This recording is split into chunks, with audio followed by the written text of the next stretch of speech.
G'day guys, welcome back to Flying with Jase. I want to make things a little bit more serious this time.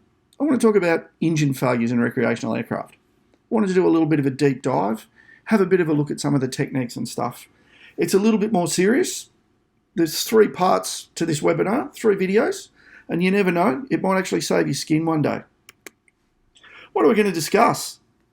Spread over the 3 videos, we're going to talk about how likely you are to actually have an engine failure. We're going to talk about what the likely causes are. Now, most of these you've probably heard of before, but I want to go over them again for you, and you never know, you might learn something new. We're going to look at the ABCs of what to do when you have an engine failure. Maybe talk about what we should do at what height. Talk about some restart attempts. We're going to keep it fairly generic. I'm not going to get into aircraft-specific stuff. That's in your aircraft flight manual. This is generic stuff and aimed at the recreational pilot. I want to look at passenger briefs. I want to look at landing site selection. The wind. Where's the wind coming from? Hitting things. If you actually have to hit something, some of the things you might want to consider. And getting help. A brief discussion on that. I don't want to go too deep on escape and evasion or emergency survival situations. That's something for another time. I want to make a quick disclaimer. Again, we're going to talk about generic stuff here. If I mention speeds, they're generic speeds. Always refer to your aircraft's pilot operating handbook or flight manual, because that is where the gospel info comes for your aircraft. It's general advice. I am a qualified flight instructor. However, please consult your regular instructor for more information. All right? If I'm not clear here, feel free to leave questions, but please consult your regular instructor. If we talk about some procedures, in-flight procedures, stuff like that, if you've never done them before, can I suggest that you consult your regular flight instructor? If you haven't done them, maybe don't launch and do them on your own. So go flying with a flight instructor, get them to demonstrate it for you. All right, that's our quick disclaimer. Okay, episode 1. What, when, and why of the engine failure in recreational aircraft? Let's roll into it. How likely am I to have a mechanical engine failure? So a complete engine failure in a recreational aircraft. All right, these are the ATSB figures, so they're out of the US. They're for engine failures over a 6-year period, from the period 2009 to 2014. So a fairly big chunk of time. And look, we're going to get better quality figures out of the US than we were ever going to get out of Australia, because our sample size is so much smaller. So let's have a look. These are in order, and it'll become clear in a minute. Jabiru, 3.21 engine failures per 10,000 hours. So if you go flying, if you manage to do 10,000 hours in Jabiru-powered aircraft, on these stats you can expect to have 3.21 engine failures. Rotax. Now the figures annoyed me a little because they didn't differentiate between 2 and 4 cylinder, 2 and 4 cycle engines. But they came in at 1.56 per 10,000 hours. So, close to half. I'm not trashing the Jabiru by any means. The Lycoming, 1.27 per 10,000 hours. The Continental, 1.21 per 10,000 hours. Those last 2 figures are fairly close, and I'd like to put a thought in your head here that perhaps those last 2 are artificially lower than the first 2, because out and about, those first 2 engines are probably having, a percentage of those first 2 groups of engines are probably having their maintenance done by the recreational aircraft owner. So they may not have been getting the level of inspection of the bottom 2 that will always be serviced to the 100-hour standard by a licensed aircraft maintenance engineer or an AP&E, as they call them in America. So that may have an impact on the figures. Had they all have been serviced by the same qualified technicians, then you might find the Jabiru and the Rotax engines were lower. And just out of curiosity, the PT6, 0.15 per 100,000 hours. I put it to you that that's why the PT6 is the only engine certified for single engine IFR operations. It's quite an interesting figure. All right, what were the outcomes? So what happened after the engine failure? According to the NTSB, all right, we need to, again, their sample size much bigger than the Australian. Only 4.8% of emergency landings resulted in fatalities. That's interesting. That's emergency landings after an engine failure. Only 4.8% says we might be doing our job right. 83% resulted in little or no injury to the occupants. Interesting figure. It's actually quite a bit better than I thought it would be.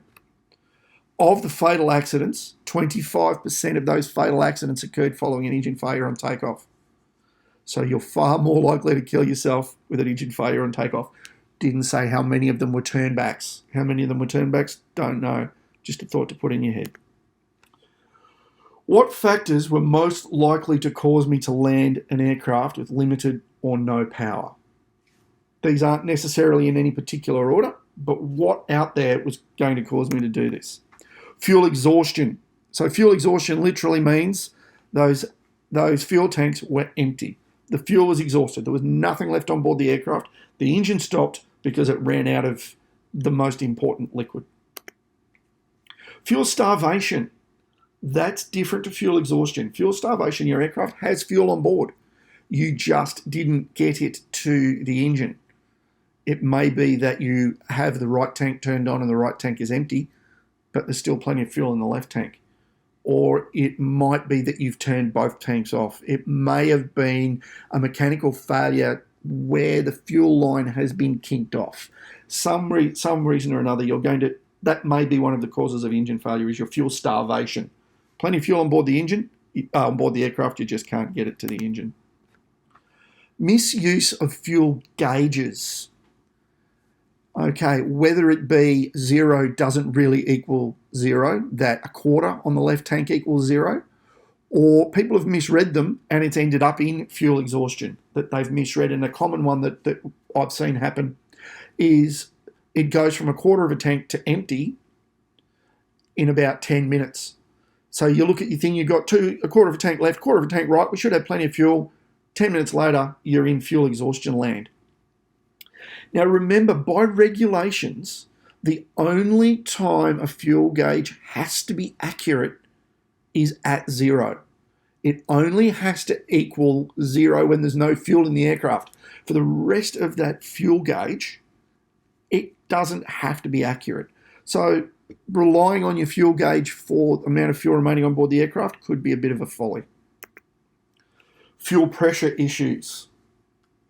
Engine-driven fuel pump failure.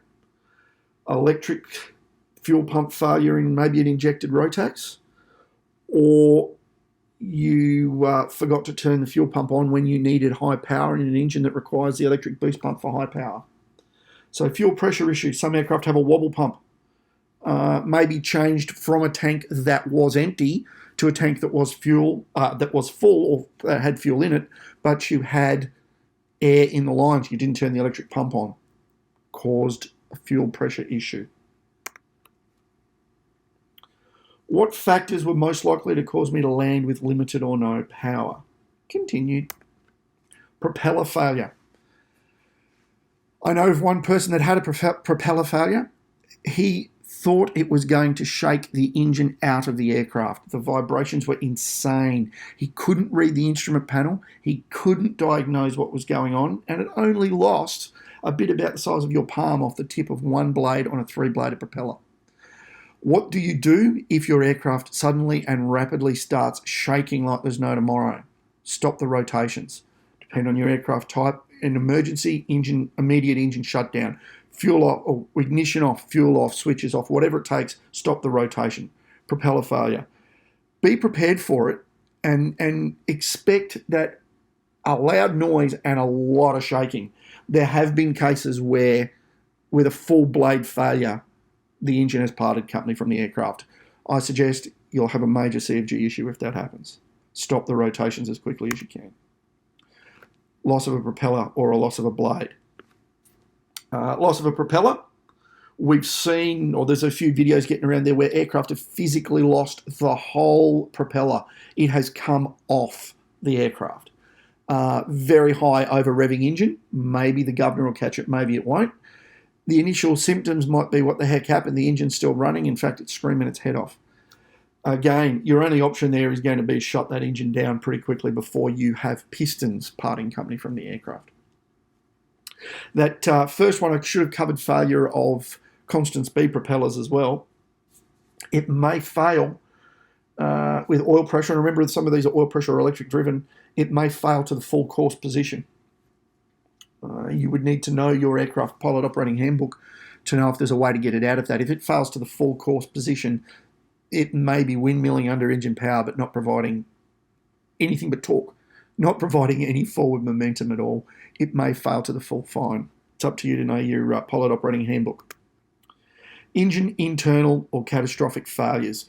Again, there's plenty of good videos out there if you want to have a look at these. I know a couple of people that have had them. One recently, it actually pulled a cylinder off the side of a Rotax engine. That individual, being a very skilled pilot, again, there was a lot of vibrations in the aircraft, a fair bit of smoke and a fair bit of oil coming out of the coaming. Shut it down really, really quickly. Same deal, get that rotation stopped. And obviously you're landing without power. Throttle cable failure is one to think of. Run this through your mind. It may fail, and the spring may bring the engine back to idle. But it may fail in the full power position. Your throttle cable may jam. It may wedge inside its tube. And I've anecdotally seen this happen, where the throttle is stuck fully open. The aircraft can be flown. It's probably going to approach V&E. It's going to climb really well, but your landing is going to be without power. You're going to have to shut that engine off and do a glide approach somewhere. Obviously, if the engine's stuck at idle, well, it's an engine failure, isn't it? Know your aircraft tech. Know where your throttle cable runs are. Know what's close to it. So if it does jam, in your head, you know that, well, it runs there, it runs down through there, it goes through the firewall there. Oh, look, my bag's stuck against it. Or can I give it a good hard pull? What will happen if I try to pull the revs back?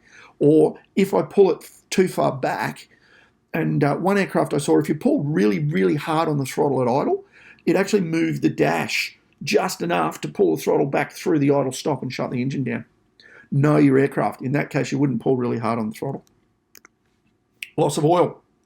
Loss of oil can be very, very obvious. It can be all over the windscreen. It can be less obvious. It can be coming out the bottom of the aircraft and you didn't notice it, or you got a smell and you got some smoke. The obvious solution to loss of oil, the obvious symptom of loss of oil is loss of oil pressure if you have an oil pressure gauge. Some say loss of oil pressure and an increase in oil temperature. I have read of circumstances where the oil temperature didn't change. They watched the oil pressure reduce to zero. They heard the grindy noise. The propeller stopped turning and the oil temperature had not gone up. Certainly a higher than normal oil temperature could be an indication of a loss of oil, but it could also be an indication your engine's running hot. You need to cool it. Loss of oil pressure, absolutely.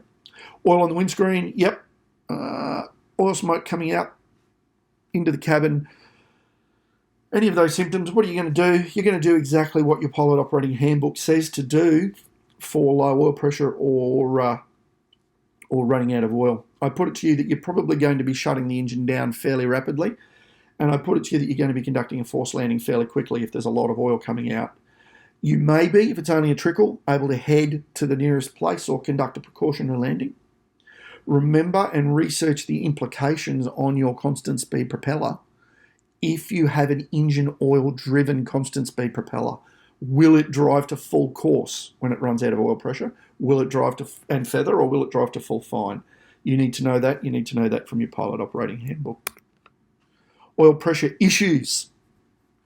Internal engine oil pump failure. You haven't lost the oil, but you haven't got any pressure. Are there blockages? What will happen in your aircraft if your oil filter blocks? Will it bypass, or will the pressure continue to increase with a reduced flow and internal damage to the engine? You need to know if it was the Rotex 912 in this picture here and it had a Rotex oil filter in it like the one in this picture here, it would get to a set point and it would bypass. You'd be running unfiltered oil through the engine, but at least you're not going to run out of oil or starve your engine of oil.